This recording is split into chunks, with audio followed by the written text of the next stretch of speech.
শুভ দুপুর দর্শক, আমন্ত্রণ ব্যবসা বাণিজ্য আর অর্থনীতির সবশেষ সংবাদ নিয়ে নিউজ 24 নিয়মিত আয়োজন আপন ফ্যামিলি মার্ট বিজনেস আওয়ারে। সাথে আছি আমি রিয়াজ সুমন। শনি থেকে বৃহস্পতিবার দুপুর 1টায় প্রচারিত হচ্ছে এই অনুষ্ঠান। আয়োজনে থাকছে দেশ বিদেশের ব্যবসা বাণিজ্যের সবশেষ খবর এবং খবরের বিশ্লেষণ। এছাড়াও থাকবে শেয়ার বাজার, মুদ্রা বাজারের আপডেট। ৪৫,১৯১ কোটি টাকা ব্যয়ে 25টি প্রকল্প অনুমোদন করেছে জাতীয় অর্থনৈতিক পরিষদের নির্বাহী কমিটি একনেক। এর মধ্যে সরকারের নিজস্ব অর্থায়ন 10,881 কোটি টাকা, প্রকল্প ঋণ 32,018 কোটি এবং সংস্থার নিজস্ব অর্থায়ন 2,291 কোটি টাকা। রোববার প্রধান উপদেষ্টা এবং একনেক চেয়ারপারসন ডক্টর মোহাম্মদ ইউনূসের সভাপতিত্বে পরিকল্পনা কমিশনের এনএসি সম্মেলন কক্ষে অনুষ্ঠিত একনেক সভায় এই অনুমোদন দেওয়া হয়। এর মধ্যে নতুন প্রকল্প 14টি, সংশোধিত প্রকল্প 6টি এবং মেয়াদ বৃদ্ধি প্রকল্প 5টি। উল্লেখযোগ্য প্রকল্পের মধ্যে রয়েছে উত্তরের জনপদে উন্নত চিকিৎসার লক্ষ্যে 100 শয্যা বিশিষ্ট বাংলাদেশ চীন মৈত্রী সম্মেলন কেন্দ্র, চীন মৈত্রী জেনারেল হাসপাতাল স্থাপন। এছাড়াও বিজ্ঞান ও প্রযুক্তি মন্ত্রণালয়ের অধীনে রূপপুর পারমাণবিক বিদ্যুৎ কেন্দ্র নির্মাণের প্রথম সংশোধিত প্রকল্পটিও একনেকে পাশ হয়েছে। সংশোধিত এই প্রকল্পে ব্যয় বেড়েছে 25,500 কোটি টাকা।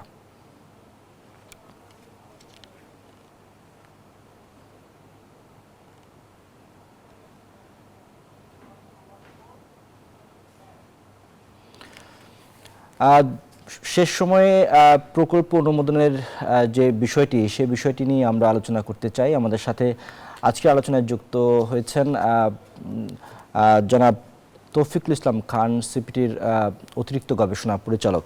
জনাব তৌফিকুল ইসলাম খান নিশ্চয়ই আমাদের সাথে আছেন এবং তিনি শুনতে পাচ্ছেন। আপনাকে স্বাগত জানাচ্ছি আমাদের আজকের আলোচনায়। যে বিষয়টি আমরা বলছিলাম যে শেষ সময়ে আসলে অন্তর্বর্তী সরকারের যে গতকালকে শেষ একনেক সভা হয়েছে, সেখানে আমরা দেখলাম যে একটি মোটামুটি বড় আকারের একটি প্রকল্প বা অনেকগুলো প্রকল্পের অনুমোদন পেয়েছে। সেখানে যে বিষয়টি আমরা লক্ষ্য করছি যে এর মধ্যে নতুন প্রকল্প 14টি এবং সংশোধিত প্রকল্প 6টি এবং মেয়াদ বৃদ্ধি পেয়েছে 5টি প্রকল্পে। আপনি পুরো বিষয়টাকে কিভাবে দেখেন, যদি একটু মূল্যায়ন করেন? অন্তর্বর্তীকালীন সরকার, আমি যেটুকু দেখলাম গত 1.5 বছরে তুলনামূলক ভাবে নিঃসন্দেহে তারা প্রকল্প গ্রহণের ক্ষেত্রে একটু সংযত আচরণ করেছেন, এইটা বলতে হবে, এটাতে কোনো সন্দেহ নাই।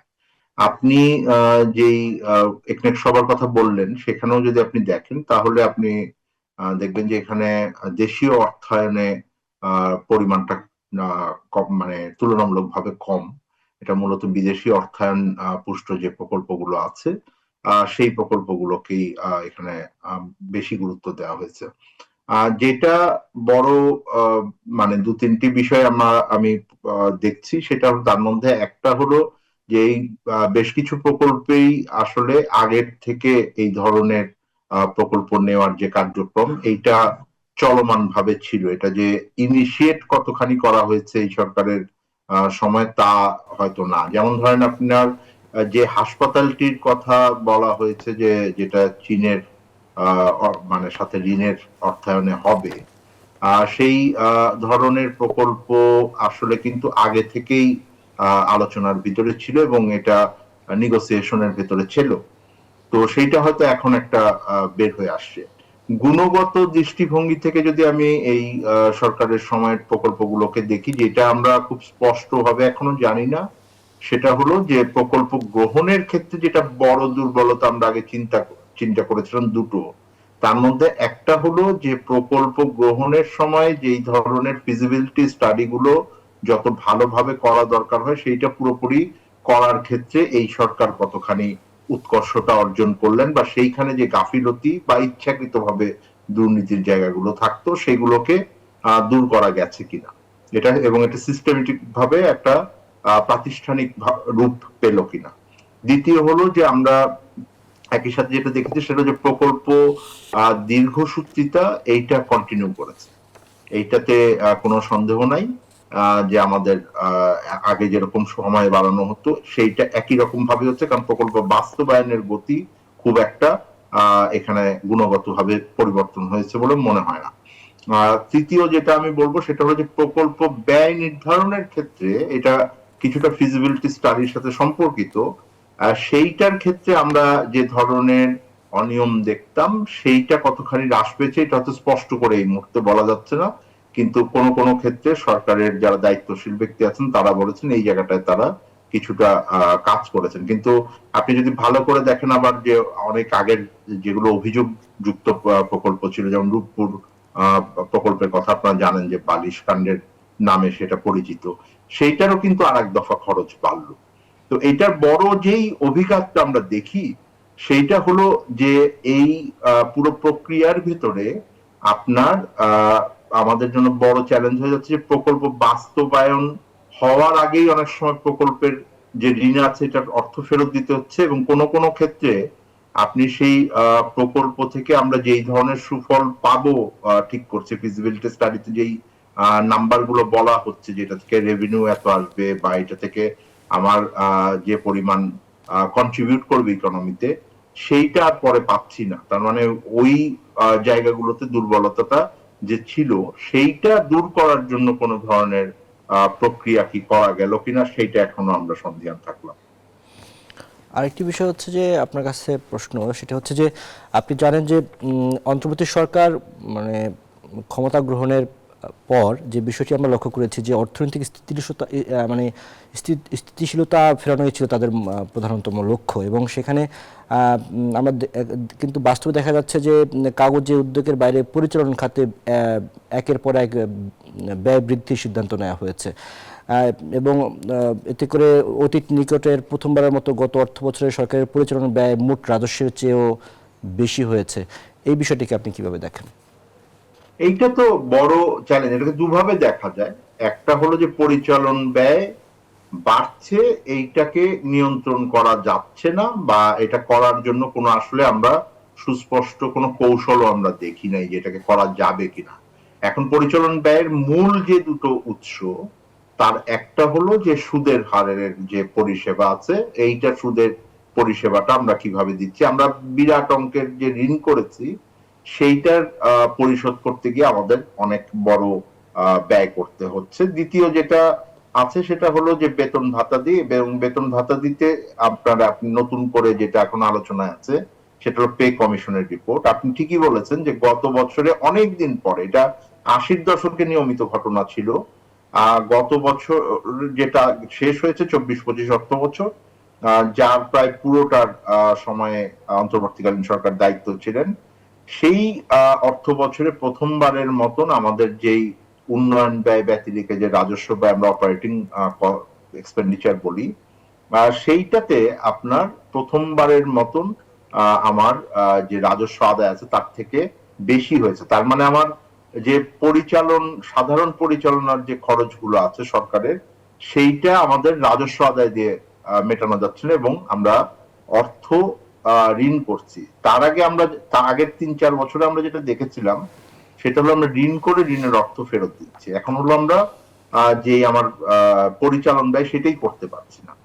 ফলে যেটা হয়েছে যে এটা পুরোটারই দায়ভার কিন্তু এসে পড়েছে যে আপনার উন্নয়ন ব্যয়ের এখন পুরোটাই আমরা ঋণে করতাম, এবং আমার ঋণের টাকা থেকেই যে আমার যেহেতু চাপ আছে সেহেতু আমার উন্নয়ন ব্যয় করার ক্ষেত্রেও যে স্লথগতি এটা কিছুটা কন্ট্রিবিউট করেছে বলে আমরা মনে করি, যে আপনার আসলে অর্থ নাই এবং অনেক ধরনের আপনি পরিষেবার যে চাহিদা আছে এটা আপনি দিতে পারছেন না, কারণ আপনার সেই আর্থিক সক্ষমতা সরকারের কিন্তু নাই।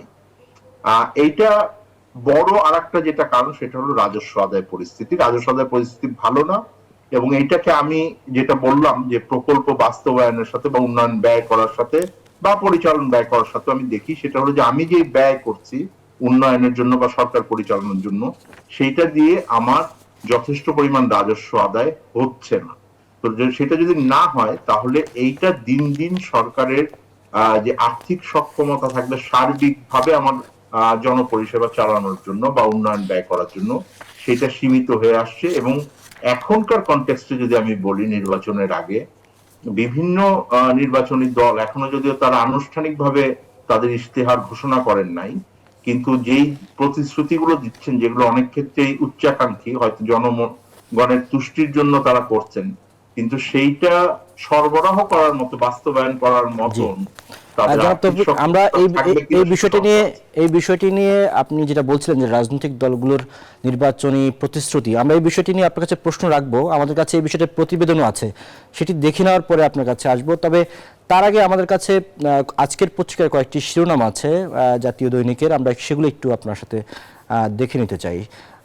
শিরোনামগুলো যদি আমরা একটু দেখি, সেখানে আমরা দেখতে পাচ্ছি যে শেয়ার বীজ তারা একটি শিরোনাম করেছে যে একনেক সভায় ৪৫,১৯১ কোটি টাকার ২৫টি প্রকল্প অনুমোদন করেছে। যে বিষয়টি নিয়ে আমরা এখন আলোচনা করছিলাম যে প্রকল্প অনুমোদনের হিড়িক যে বিষয়টি, আমরা এর পরের শিরোনামটি দেখতে চাই। সেখানে আমরা দেখতে পাচ্ছি যে বিজনেস স্ট্যান্ডার্ড তারা শিরোনাম করেছে ২০২৬-২৭ অর্থ বছরে সামাজিক নিরাপত্তা কর্মসূচিতে সুবিধাভোগীদের ভাতা বৃদ্ধির অনুমোদন হয়েছে। সেইটিও আমরা দেখলাম যে গতকালকে এই বিষয়টি নিয়ে কথা হয়েছে। এরপরে দেখতে চাই যে ফিনান্সিয়াল এক্সপ্রেস তারা শিরোনাম করেছে যে ২০২৬ সালে অর্থনৈতিক প্রবৃদ্ধি ৫% পৌঁছাবে। জিএডির তথ্য মতে তারা এটি দিয়েছে, সাধারণ অর্থনীতি বিভাগ, যেখানে বলা হয়েছে যে অর্থনীতি পুনরুদ্ধারের পথে থাকলেও কাঠামোগত কিছু স্থায়ী চ্যালেঞ্জ এখনও রয়ে গেছে এবং চলতি ক্যালেন্ডারের বছরের দেশের অর্থনৈতিক প্রবৃদ্ধি ৫.০% হতে পারে বলে পূর্বাভাস দেওয়া হয়েছে। আমরা পরের শিরোনামটি দেখতে চাই, সেখানে শেয়ার বীজ তারা শিরোনাম করেছে যে ব্যয় সাশ্রয়ী সমকাল। এই শিরোনামটি করেছে দৈনিক সমকাল, তারা বলছে যে ব্যয় সাশ্রয়ী নীতির ঘোষণা দিয়ে উল্টো পথে হাঁটছে সরকার। এখানে যেটি তারা বলেছে যে সরকারি ব্যয় লাগাম টেনে অর্থনৈতিক স্থিতিশীলতা ফেরানোর জন্য অন্তর্বর্তী সরকারের মূল লক্ষ্য, যে বিষয়টি নিয়ে আপনার কাছে আমরা ইতিমধ্যে উত্তরও জেনেছি। এবং বিজনেস স্ট্যান্ডার্ডের আরেকটি শিরোনাম আছে, সেখানে তারা শিরোনাম করেছে যে আন্তর্জাতিক বাজারে কমলেও দেশের বাজারে কমেনি নিত্য পণ্যের দাম। এবং সবশেষ যুগান্তরে একটি শিরোনাম করেছে, তারা বলছে যে ত্রয়োদশ জাতীয় সংসদ নির্বাচন ও গণভোট, এই বিষয়ে আসলে সরকার ভোটের ব্যয় হিসেবে ৩,০০০ কোটি টাকা ইতিমধ্যে যে আয়োজন, সেখানে ইতিমধ্যে এই অঙ্কটা ছুঁয়ে গেছে, এমন একটি শিরোনাম কিন্তু করা হয়েছে। আমরা শিরোনামগুলো দেখে নিলাম জনাব তৌফিক। আমরা এই বিষয়গুলো নিয়ে এবং যে নির্বাচনের যে এখন যে নির্বাচনের প্রচার প্রচারণা এবং নির্বাচনের রাজনৈতিক দলগুলোর যে প্রতিশ্রুতি, এই বিষয়গুলো নিয়ে আমরা আলোচনা ফিরব। তবে একটি বিরতি থেকে ফিরে এসে এইসব বিষয়গুলো আলোচনা করতে চাই। দর্শক, সময় হলো আপন ফ্যামিলি মার্ট বিজনেস আওয়ার একটি বিরতি, ফিরবে কিছুক্ষণের মধ্যেই আমাদের সাথেই থাকুন। বিরতির পর আবার আমন্ত্রণ আপন ফ্যামিলি মার্ট বিজনেস আওয়ারে। দর্শক, আলোচনায় ফিরতে চাই আমরা আবারও। আমাদের সাথে আছেন সেন্টার ফর পলিসি ডায়ালগের অতিরিক্ত গবেষণা পরিচালক জনাব তৌফিকুল ইসলাম খান। জনাব তৌফিকুল ইসলাম খান, আপনি আমাদের সাথে যুক্ত আছেন। আমরা যে বিষয়টি নিয়ে এখন কথা বলতে চাই সেটি হচ্ছে যে আপনি জানেন যে ১২ ফেব্রুয়ারি নির্বাচন অনুষ্ঠিত হবে এবং এই নির্বাচনকে কেন্দ্র করে আসলে এখন রাজনৈতিক দলগুলোর যারা প্রার্থী হয়েছেন তারা দুয়ারে দুয়ারে যাচ্ছেন এবং মানুষের কাছে নানান ধরনের প্রতিশ্রুতি দিচ্ছেন। এই প্রতিশ্রুতিগুলো আসলে কতটা বাস্তবসম্মত বা কতটা বাস্তবায়ন হবে সেগুলো আসলে অনেক সময় প্রশ্নই থেকে যায়, যেগুলো আসলে হবে কিনা। তো আমাদের হাতে একটি রিপোর্ট আছে, সেই রিপোর্টটি দেখে আপনার সাথে এই বিষয়ে আলোচনা করতে চাই।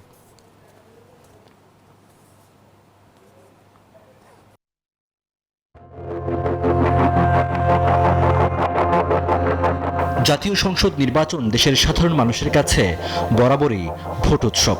তবে ভোটের আগে সবার নজর থাকে রাজনৈতিক দলগুলোর নির্বাচনী ইশতেহারে। কেননা দেশের আর্থসামাজিক উন্নয়ন তথা মানুষের ভাগ্য বদলে কোন দল কিভাবে কাজ করবে তার প্রাথমিক ধারণা পাওয়া যায় ইশতেহারে। যদিও ক্ষমতায় বসার পর ঘোষিত অনেক প্রতিশ্রুতির কথাই ভুলে যান রাজনৈতিক দলের নেতারা। এমন বাস্তবতায় আগামী ১২ ফেব্রুয়ারি অনুষ্ঠিত হতে যাওয়া ত্রয়োদশ জাতীয় সংসদ নির্বাচনে ভোটারদের সমর্থন পেতে মাঠে নেমেছে রাজনৈতিক দলগুলো। প্রস্তুত হচ্ছে দলীয় নির্বাচনী ইশতেহারও। আর সেখানে চোখ ব্যবসায়ীদের। ব্যবসা বাণিজ্য সহজ করতেও বিনিয়োগ পরিবেশ ফিরিয়ে আনতে কী করবে নির্বাচিত সরকার, তার পরিষ্কার রূপরেখা দেখতে চান ব্যবসায়ীরা।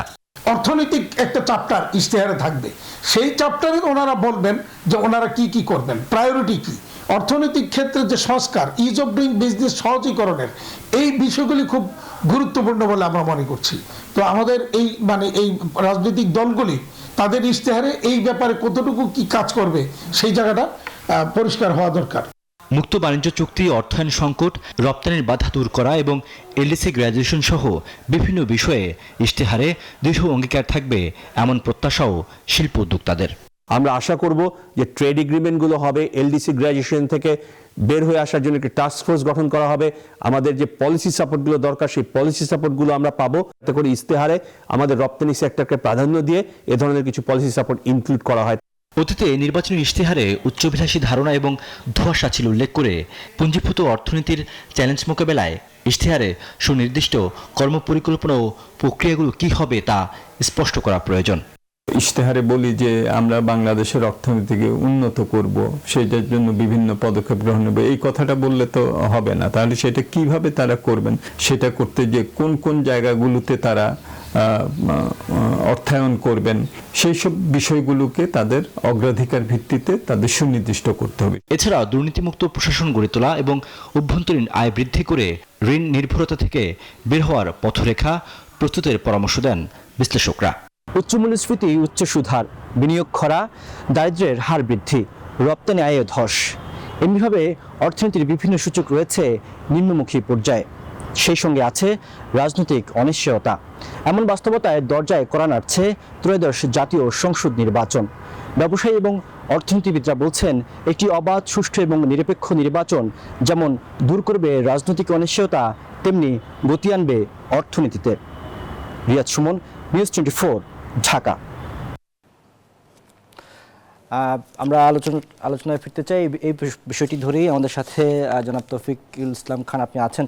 রিপোর্টে যে বিষয়টি আমরা দেখানোর চেষ্টা করলাম যে আসলে রাজনৈতিক দলগুলোর যে প্রতিশ্রুতি এবং সেগুলো আসলে বাস্তবায়ন, আপনি যদি এই বিষয়ে যুক্ত করতেন যে আসলে প্রতিশ্রুতিগুলো বাস্তবায়নের ক্ষেত্রে কি চ্যালেঞ্জ থাকে তাদের সামনে এবং তারা অনেক ক্ষেত্রেই সেগুলো বাস্তবায়ন করতে পারেন না, কেন করেন না, যদি এই বিষয়ে আপনি যুক্ত করতেন। কেন পারেন না এই আলোচনা হয়তো এখনই বলাটা একটু কঠিন, বাট আমি যেভাবে বলি সেটা হলো যে রাজনৈতিক দলগুলোর যে নির্বাচনী প্রতিশ্রুতি আছে তার মধ্যে কিছু আকাঙ্ক্ষা পর্যায়ের প্রতিশ্রুতি থাকে, যে ওনারা এক ধরনের ভিশন দেওয়ার চেষ্টা করেন যে ওনারা দেশকে কিভাবে দেখতে চান, সমাজকে কিভাবে দেখতে চান, অর্থনীতিকে কিভাবে দেখতে চান। তো এইটা একটা লেভেল থাকে, কিন্তু আমরা যেখানে যখন আমরা বিশ্লেষক হিসেবে দেখি তখন আমরা দেখি যে সুস্পষ্ট নীতি এবং সুস্পষ্ট কর্মসূচি বলতে পারছেন কিনা। সেখানে আমি যেটা সাজেস্ট করবো, এখন পর্যন্ত যে আমি যে যতটুকু দেখছি এখনো বড় অন্তত যে দুটো জোট এখানে আছে তাদের নির্বাচনী ইশতেহার এখনো সামনে আসে নাই, অফিসিয়ালি আসে নাই। তারা বিভিন্ন ধরনের ছোট ছোট প্রতিশ্রুতি বা ভেঙে ভেঙে তাদের বিভিন্ন যে কর্মসূচির কথা, তাদের যে নীতির কথা, তাদের যে দৃষ্টিভঙ্গির কথা তারা বলছেন। সুতরাং আমরা যখন একটা তৈরি করেছি নাগরিকদের পক্ষ থেকে, আমরা আমাদের একটা নাগরিক প্ল্যাটফর্ম আছে, সেখান থেকে আমরা যে ইশতেহার তৈরি করেছি, তখন আমরা দেখার চেষ্টা করেছি যে এক হলো যে আমার যেই কর্মসূচিগুলো আমরা বলছি সেটার আর্থিক সম্ভাব্যতা আছে কিনা, দ্বিতীয়ত হলো যে এটার আমার যে প্রাতিষ্ঠানিক কাঠামো কি হবে এটাকে যদি আমি বাস্তবায়ন করতে চাই, এবং 3 নাম্বার হলো যে আমার এর মধ্যে সম্ভাব্য ঝুঁকিও আছে কিনা, সেইটাকে আমরা গ্রহণ করেছি কিনা। আর একটা যেটা বড় বিষয় যে অনেকগুলো প্রতিশ্রুতির সাথে আপনি দেখবেন যে সময়কে বেঁধে দেওয়ার দরকার আছে বলে আমি মনে করি, যে ওনারা কত দিনের মধ্যে বাস্তবায়ন করবেন বলছেন। এটা কি 5 বছর পরে গিয়ে ওই পর্যায়ে যাওয়ার কথা বলছেন, নাকি এটা 1 বছর বা 2 বছরের মধ্যেই তারা ওই জায়গাটাতে উঠতে যাচ্ছেন। সুতরাং কোন একটা কর্মসূচির কথা যখন ওনারা বলছেন তখন সেই কর্মসূচিটা বাস্তবায়ন কি শেষ বছরে গিয়ে হবে, নাকি প্রথম বছরে হবে, না দ্বিতীয় বছর হবে, এই টাইমলাইনটা এক সময় করার দরকার হবে। আমি মনে করি যে যারা সরকারের দায়িত্ব নেবেন তাদের জন্য তো অবশ্যই এই এক ধরনের টাইমলাইনটা থাকলে ভালো, এবং আমরা রাজনৈতিক দলের কাছ থেকে ওটা চাইবো যে আসলে এটা পাওয়া যাচ্ছে কিনা। এবং আমরাও যেটা আমাদের বিশ্লেষণ এবং নাগরিক দায়িত্ব হিসেবে আমরা যেটা দেখি সেটা হলো যে এই যে প্রতিশ্রুতিগুলো আছে, যারা সরকারে আসবেন এমনকি যারা বিরোধী দলেও থাকবেন তাদের প্রতিশ্রুতিগুলো বাস্তবায়নের ক্ষেত্রে কতখানি অগ্রগতি হচ্ছে, আমরা মনে করি যে নাগরিক হিসেবে এই দায়িত্ব আমরা পালন করব। একইভাবে আমি মনে করি যে আপনারা যারা সংবাদ মাধ্যমে আছেন তারাও এটার দিকে চোখ রাখবেন যে এটা আসলে যে প্রতিশ্রুতিগুলো হচ্ছে এটা বাস্তবায়ন হচ্ছে কিনা। তবে আর্থিক সক্ষমতা, প্রাতিষ্ঠানিক কাঠামো এবং একটা সার্বিকতা, কারণ অনেক সময় এক ধরনের প্রস্তাব আর একটা প্রস্তাবের সাথে সাংঘর্ষিক হতে পারে, সেই সম্পর্কযুক্ত ভাবে এটাকে প্রেজেন্ট করা হচ্ছে কিনা, ডেলিভার করা হচ্ছে কিনা, এইটা বোধহয় একটা গুরুত্বপূর্ণ বিষয় হয়ে থাকে। আপনার কাছে আরেকটা প্রশ্ন রাখতে চাই, সেটি হচ্ছে যে আপনি রিপোর্টেও দেখেছেন যে ব্যবসায়ীরা বলছিলেন যে এবছর যেহেতু এলডিসি গ্র্যাজুয়েশনেও পথে বাংলাদেশ, সেক্ষেত্রে আসলে এলডিসি গ্র্যাজুয়েশন হওয়ার পর আসলে বা যদি হয় তাহলে নতুন যে রাজনৈতিক সরকার আসবে তাদের চ্যালেঞ্জগুলো কি হবে, ব্যবসায়ীদেরকে কিভাবে তারা সাপোর্ট দিবে, এই সাপোর্টের পলিসিগুলো কি হবে, সেই বিষয়গুলো তারা স্পষ্ট ধারণা দেখতে চায় ইশতেহারে। আপনি যদি এই বিষয়ে যুক্ত করতেন। না, নিঃসন্দেহে এটাতে কোনো সন্দেহ নাই যে এটা অর্থনৈতিক যেই আমাদের জায়গাটা আছে তার মধ্যে প্রধানতম একটা জায়গা হবে যে আমাদের এলডিসি থেকে উত্তরণের প্রস্তুতি কেমন হচ্ছে। আর সেইটা প্রথম প্রশ্নটা হয়তো অনেকেই করেছেন যে এটাকে মানে পেছানোর কোনো আর সুযোগ আছে কি নাই। আমি মনে করি যে এটার কারিগরি যে জায়গাগুলো সেগুলোকে এখনো পর্যন্ত আমি আমার দেখা মতো এখনো ভালোভাবে দেখা হয়নি। একটা প্রথম ধাপ তো থাকবে হলো যে সেইটাকে করে আমার যে জাতিসংঘের যে টিমটা আসার কথা ছিল তারা এখন বলছেন যে নির্বাচনের পরে আসবেন। আমি ধরে নিচ্ছি নির্বাচিত সরকারের সাথেই তারা এই আলোচনাটা করবেন এবং সেইখানে ওই তার আগে এই কারিগরি জায়গাগুলোকে নির্বাচিত সরকার করার সুযোগটা কতখানি পাবেন বা ওনারা করেছেন কিনা, এইটা একটা বড় বিষয়। আমি মনে করি প্রস্তুতি নেওয়া উচিত, না হলে ওনারা পুরোপুরি বর্তমান আমলাতন্ত্রের উপর নির্ভরশীল হয়ে যাবেন। দ্বিতীয় যেটা আছে সেটা হলো যে যেই কৌশলপত্রটা তৈরি হয়েছে সেই কৌশলপত্রটা বাস্তবায়নের ক্ষেত্রে এগিয়ে যাওয়া উচিত এবং সেটার মধ্যে যদি কোনো পরিমার্জন তাদের রাজনৈতিক দৃষ্টিভঙ্গি থেকে করেন বা আরো কিছুটা টেকনিক্যাল ইনপুট চান নতুন পরিস্থিতিতে, সেইটা করার প্রয়োজনীয়তা হবে। সুতরাং সেই প্রস্তুতিটা এগিয়ে যাওয়া। আমাদের বড় ঝুঁকিটা থাকবে হলো একটা যেটা বাজার সুবিধা, সেটা আরো 3 বছর হয়তো আমরা সময় পাবো, কিন্তু 3 বছর যথেষ্ট সময় না যে সেইটার যে অভিঘাতটা আছে, যে ধরনের ইম্প্যাক্টটা পড়বে সেটার জন্য প্রস্তুতি নেওয়া। সুতরাং খুব দ্রুত যদি আমরা প্রস্তুতি না নেই, আমরা যদি আমাদের নিজেদের ক্যাপাসিটির যেমন জায়গা আছে, আবার আমার কিন্তু অনেকগুলো বাইরের যারা শক্তি আছেন, দেশ বলি বিজনেস বলি, তাদের সাথে অনেক কিছু নিগোশিয়েট করার জায়গা আছে এবং এটার মধ্যে অনেক টেকনিক্যাল কাজের জায়গা আছে, কৌশল নির্ধারণের জায়গা আছে, অনেকগুলো ডিপ্লোমেসির জায়গা আছে, আর কতগুলো হার্ড এন্ড সফট ইনফ্রাস্ট্রাকচারের জায়গা আছে। এখানে আপনি যারা কৌশলপত্রে জানেন না তাদেরকে হয়তো বলছি যে এখানে এটার মানে বিস্তৃতিটা কিন্তু অনেক বড়। আপনি এখানে যেমন ট্রেড নেগোসিয়েশনের জায়গা আছে, এখানে রাজস্ব আহরণ বাড়ানোর কথাও বলা আছে। সুতরাং এই পুরো এইটা একভাবে কিন্তু আমাদের সামনের দিনের অর্থনৈতিক পরিকল্পনার একটা, আমি মনে করি যে কাঠামোগত জায়গাও এটা তৈরি করছে এই কৌশলপত্রটা। এটাকে খুব সিরিয়াসলি নেওয়ার আমাদের সময় এসছে। জনাব তৌফিক, আরেকটা বিষয় হচ্ছে আপনি তো জানেন যে আমরা দীর্ঘদিন ধরে জ্বালানির সংকটে আছি, জ্বালানিটা নিরাপত্তাহীনতার মধ্যেও আমরা আছি। সেক্ষেত্রে ইতিমধ্যে অন্তর্বর্তী সরকার আমরা দেখলাম যে জ্বালানির মহাপরিকল্পনা একটি খসড়া করেছে। সেটি ধরে যদি আপনি বলেন যে আসলে আগামী সরকার এই খসড়া বা এই রূপরেখার মাধ্যমে জ্বালানি নিরাপত্তা নিশ্চিত করতে পারবে কিনা এবং নতুন সরকারের জন্য জ্বালানি নিরাপত্তা নিশ্চিত করা কতটা চ্যালেঞ্জ হবে, একই সাথে ব্যবসায়ীদেরও কিন্তু দাবি আছে যে জ্বালানি রপ্তানি সবকিছু করার জন্য, সুচারুভাবে করার জন্য জ্বালানি তারাও সিকিউরিটি চায়। দেখেন, আমরা মানে এতদিন পরে একটা ভালো নির্বাচনের আশা করছি। সেই নির্বাচনের পরে যে নির্বাচিত সরকার আসবেন তারা আগে শেষবার যেই গ্রহণযোগ্য মোটামুটি একটা ইলেকশন হয়েছিল 2008-এ, তারপরে যে সরকার যেই পরিস্থিতিতে ছিল জ্বালানিতে, কাছাকাছি একটা পরিস্থিতিতে এসে পড়ছে মনে হচ্ছে আমার কাছে। তখনও জ্বালানি একটা বড় ইস্যু ছিল, এখনো আবার জ্বালানি এত বড় ইস্যু হয়ে ফেরত আসছে। একটা আমি নিয়মিত যেই অভিযোগটা আমি অন্তর্বর্তীকালীন সরকারের কর্মকাণ্ডের মানে করি, সেটা হলো যে ওনারা যে প্রিপারেশন গুলো নিচ্ছেন, ধরেন এই পরিকল্পনাটা হলো, এখানে রাজনৈতিক সংশ্লিষ্টতাটা খুব বড় করে ছিল না।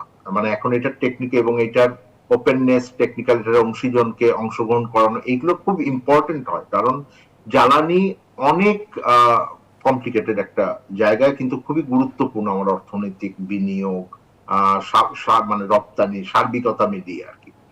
তো সেই হিসাবে আমি মনে করি যে রাজনৈতিক দল আসবেন তাদের খুব ভালো করে এটাকে পর্যবেক্ষণ করা দরকার। তারা নিজেরাও হয়তো তাদের যে নির্বাচনী ইশতেহার সেখানে জ্বালানি বিষয়ে কিছু প্রতিশ্রুতির বিষয় থাকবেন, সেটার সাথে সামঞ্জস্যপূর্ণ থাকছে কিনা এটা দেখা। এখানে অনেকগুলো ব্যাপার আছে, একটা নিরাপত্তার ব্যাপার আছে, একটা সহজলভ্যতার ব্যাপার আছে, আর একটা হলো আমার এটা টেকসই হচ্ছে কিনা উন্নয়ন, সেটার ব্যাপার আছে। সুতরাং এই এবং সবচেয়ে বড় কথা, এখানে গোষ্ঠী স্বার্থ অনেক বড়ভাবে কাজ করে। এখানে মানে পুরনো যেই চুক্তিগুলো আপনারা দেখেছেন, আজকেই সংবাদপত্রে এসছে যে কমিটি গঠন করা হয়েছিল সরকারের পক্ষ থেকে, আমি মনে করি যে সেই কমিটির রিপোর্টটা এখন পাবলিশ করা দরকার, জনগণের সম্মুখে আনা দরকার, তাদের মন্তব্য কি হলো, এবং সেইটাকে বিবেচনায় নিয়ে সামনের সরকারকে কাজ করতে পারবেন, এটা আমি আশা করছি। অসংখ্য ধন্যবাদ জনাব তৌফিকুল ইসলাম খান, আপনি আমাদের সাথে যুক্ত হওয়ার জন্য। আপনার মাধ্যমে আসলে অনেকগুলো গুরুত্বপূর্ণ বিষয় আমরা জানলাম।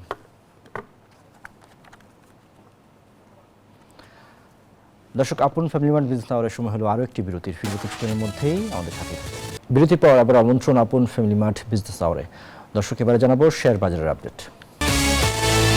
শেয়ার বাজারের এই মুহূর্তে অবস্থা আমরা দেখতে চাই ঢাকা স্টক এক্সচেঞ্জের ওয়েবসাইট থেকে। আমরা দেখতে পাচ্ছি যে প্রধান তিনটি সূচক ঊর্ধ্বমুখী রয়েছে। ডিএসইএক্স ইন্ডেক্স সেটি 3 পয়েন্ট বেড়ে এই মুহূর্তে অবস্থান করছে 5075 পয়েন্টে। ডিএসইএক্স ইন্ডেক্স সরিয়ে সূচক সেটি 2 পয়েন্ট বেড়েছে, অবস্থান করছে 1020 পয়েন্টে। ডিএস30 ইন্ডেক্স সেটি 1 পয়েন্ট কমে এই মুহূর্তে অবস্থান করছে 1946 পয়েন্টে। এখন পর্যন্ত 330 কোটি টাকা লেনদেন হয়েছে। 114টি কোম্পানির শেয়ারের দর বেড়েছে, কমেছে 186টি কোম্পানির শেয়ারের দর এবং অপরিবর্তিত আছে 90টি কোম্পানির শেয়ারের দর। দর্শক, একই সাথে আমরা জানাতে চাই মুদ্রা বাজার এবং স্বর্ণ বাজারের আপডেট।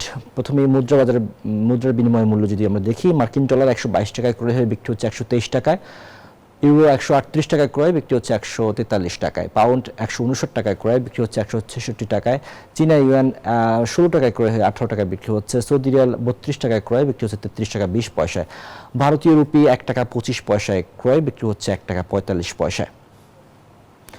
স্বর্ণের দরদাম দেখতে চাই। স্বর্ণের দামে আমরা দেখতে পাচ্ছি 22 ক্যারেটের স্বর্ণ সেটির দাম আজকের বাজারে 2,57,191 টাকা।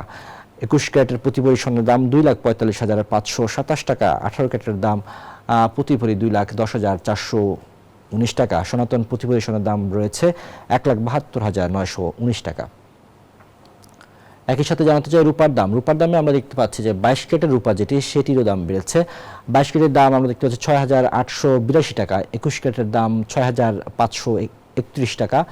18 ক্যারেট রূপার দাম প্রতি ভরির দাম 5,598 টাকা এবং সনাতন প্রতি ভরি রূপার দাম রয়েছে 4,199 টাকা।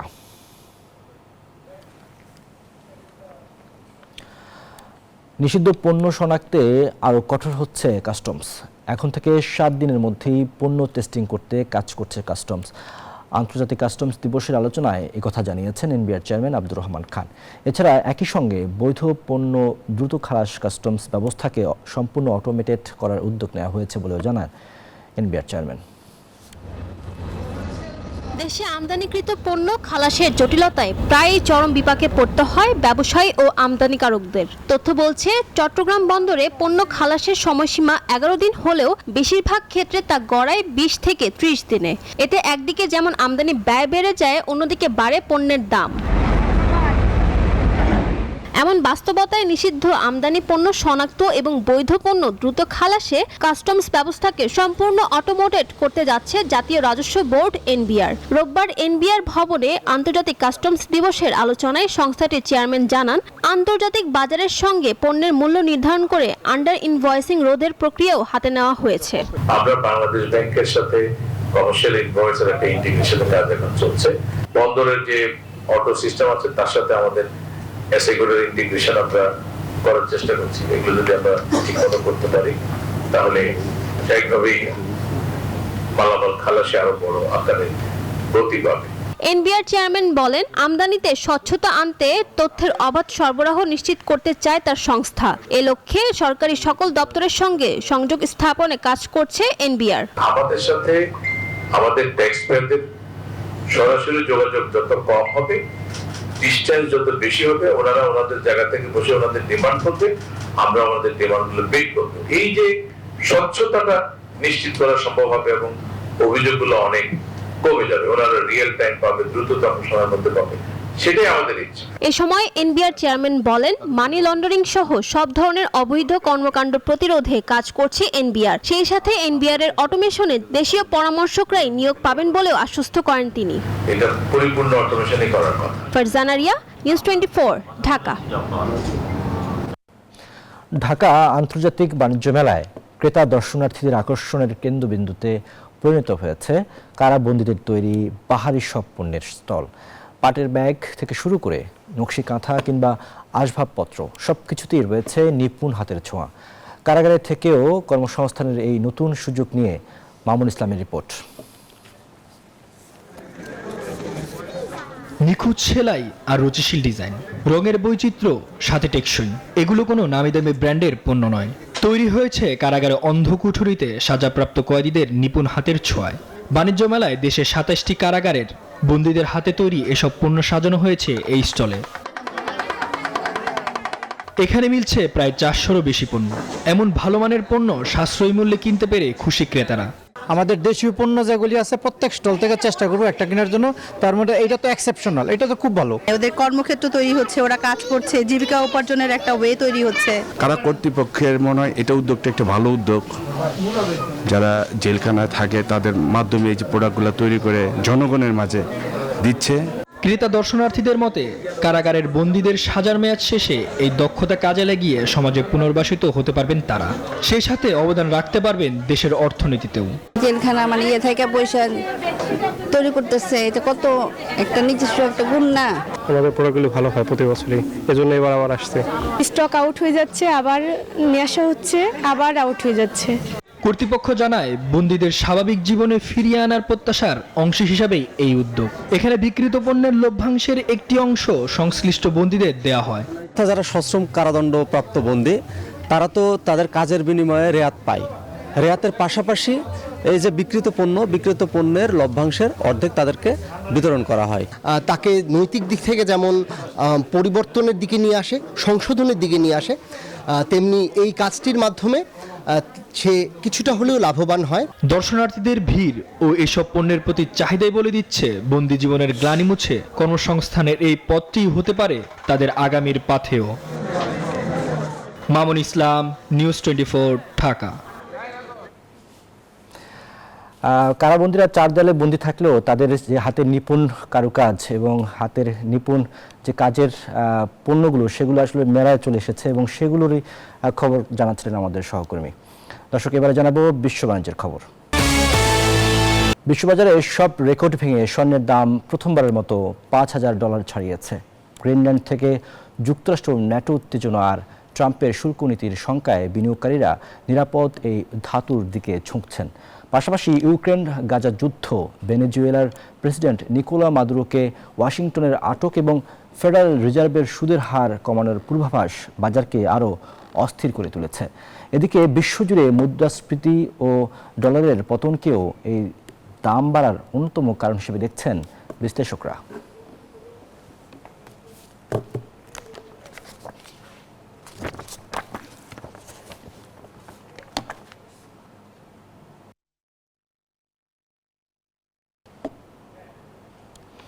এই ছিল আপন ফ্যামিলি মার্ট বিজনেস আওয়ারের আজকের আয়োজন। এতক্ষণ সাথে থাকার জন্য ধন্যবাদ সবাইকে।